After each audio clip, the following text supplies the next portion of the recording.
நான் வந்து ஒரு கையளவு புளி ஊற போட்டு வச்சுருக்கேன். இதிலேருந்து சாறு எடுத்து இதில் போட்டிருக்கேன். 2 தக்காளி வெட்டி இதில் வந்து கரைச்சி வச்சுருக்கேன். இந்த அளவு வச்சுருக்கேன் புளியும் தண்ணியும். பெரிய வெங்காயம் 1 வெட்டி வச்சுருக்கேன். கருவேப்பிலை வச்சுருக்கேன். பூண்டு 10 பூண்டு வந்து தட்டி வச்சுருக்கேன். இப்போ நான் வந்து வைக்க போகிறது வந்து தாளிச்ச மீன் குழம்பு. ஆனால் நாங்கள் இதில் காய் போடுவோம், கத்திரிக்காய், முருங்கைக்காய். இதோ இதை மாதிரி மண்டை மட்டும் 6 மண்டை எடுத்து வச்சுருக்கேன் மீன். அப்புறம் காய் வந்து ஒரு 6 கத்திரிக்காய், 1 முருங்கைக்காய் வெட்டி வச்சுருக்கேன். இப்போ இதெல்லாம் போட்டு தாளிச்ச குழம்பு எப்படி வைக்கிறதுன்னு காமிக்கிறேன். சட்டி காஞ்ச உடனே நான் வந்து 3 ஸ்பூனு நல்லெண்ணெய் ஊற்றுறேன்.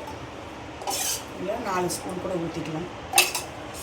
அப்புறம் இப்போ இது நல்லா எண்ணெய் காஞ்ச உடனே கொஞ்சமாக கடுகு,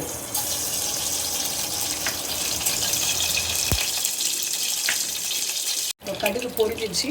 நான் இப்போ வந்து வெந்தயம் போடுறேன். இந்த குழம்புக்கு கண்டிப்பாக வெந்தயம் போடணும். இப்போ கடுகு பொரிஞ்சிச்சு, வெந்தயம் பொரிஞ்சிச்சு. அந்த பூண்டை போட்டுடணும். பூண்டு ப்ரௌன் கலராக கண்டிப்பாக ஆகணும்.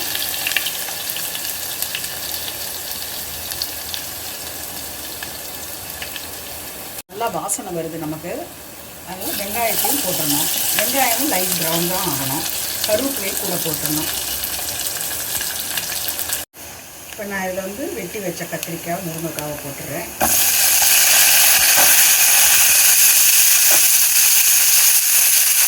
எப்பவுமே இதில் புளித்தண்ணியும் அப்படியே ஊற்றிடுவோம். புளியும் தக்காளி தண்ணியும்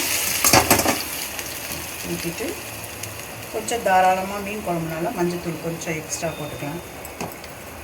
மிளகாத்தூள் நான் எப்பயும் சொல்கிற மாதிரி தான் 4 ஸ்பூன் போட்டுக்குவேன்.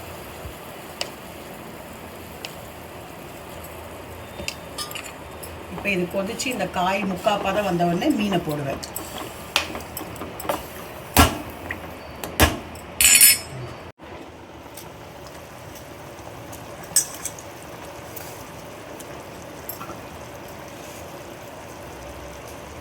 உப்பையும் போட்டுடணும். கரெக்டாக ஒரு 10 நிமிஷம் மீடியமாக கொதிக்க வச்சு இறக்கிட்டால் மீன் குழம்பு ரெடி ஆகிடுச்சு. இறக்கும்போது மிளகு சீரக பொடி ஊற்றி இறக்கிற வேண்டியது.